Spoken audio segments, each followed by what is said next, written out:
ఈరోజు టీమిండియా అభిమానులందరికీ ఒక ఎమోషనల్ న్యూస్ వచ్చింది. భారత్ క్రికెట్లో తన ప్రశాంతమైన ఆటతో, క్లాసిక్ బ్యాటింగ్తో కోట్లాది అభిమానులను సంపాదించిన అజింక్య రహానే అంతర్జాతీయ క్రికెట్కు రిటైర్మెంట్ ప్రకటించాడు. రహానే పేరు వినగానే చాలామంది గుర్తొచ్చేది అతని క్లాసిక్ కవర్ డ్రైవ్, ఓపికగా ఆడే ఇన్నింగ్స్, జట్టుకు అవసరమైన బాధ్యత తీసుకునే స్వభావం.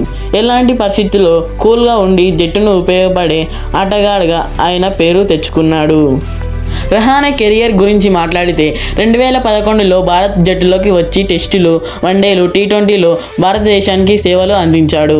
ఎన్నో కష్టమైన పిచ్లపై పరుగులు చేసి భారత జట్టును గెలిపించాడు. విదేశీ పిచ్లపై కూడా అద్భుతమైన ప్రదర్శన చేశాడు. అందులో ముఖ్యంగా 2000-2001లో ఆస్ట్రేలియా టూర్ను ఎవ్వరూ మర్చిపోలేరు. తొలి టెస్టులో భారత్ ఘోరంగా ఓడిపోయిన తర్వాత విరాట్ కోహ్లీ స్వదేశానికి రావడంతో కెప్టెన్సీ బాధ్యతలు రహానే ఉంచుకున్నాడు. చాలా సేపట్లో భారత్ సిరీస్ ఓడిపోతుందని అనుకున్నారు. కానీ రహానే ప్రశాంతంగా జట్టును ముందుకి నడిపించాడు.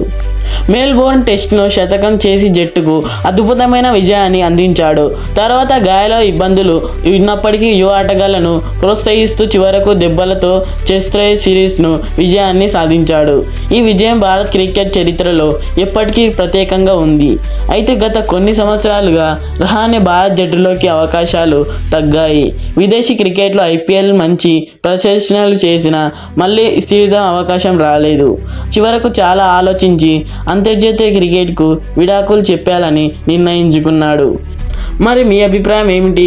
అజింక్య రహానే ఇంకా భారత్ జట్టులో అవకాశం ఇవ్వాల్సింది అని మీరు భవిష్యత్తులో అనుకుంటున్నారా, లేక ఆయన తీసుకున్న నిర్ణయం సాధేనా? మీ అభిప్రాయాన్ని కామెంట్లో తప్పకుండా చెప్పండి. ఇలాంటి తాజా క్రికెట్ అప్డేట్స్ కోసం మన ఛానల్ని సబ్స్క్రైబ్ చేసి వీడియోకి ఒక లైక్ ఇవ్వడం మర్చిపోవద్దు.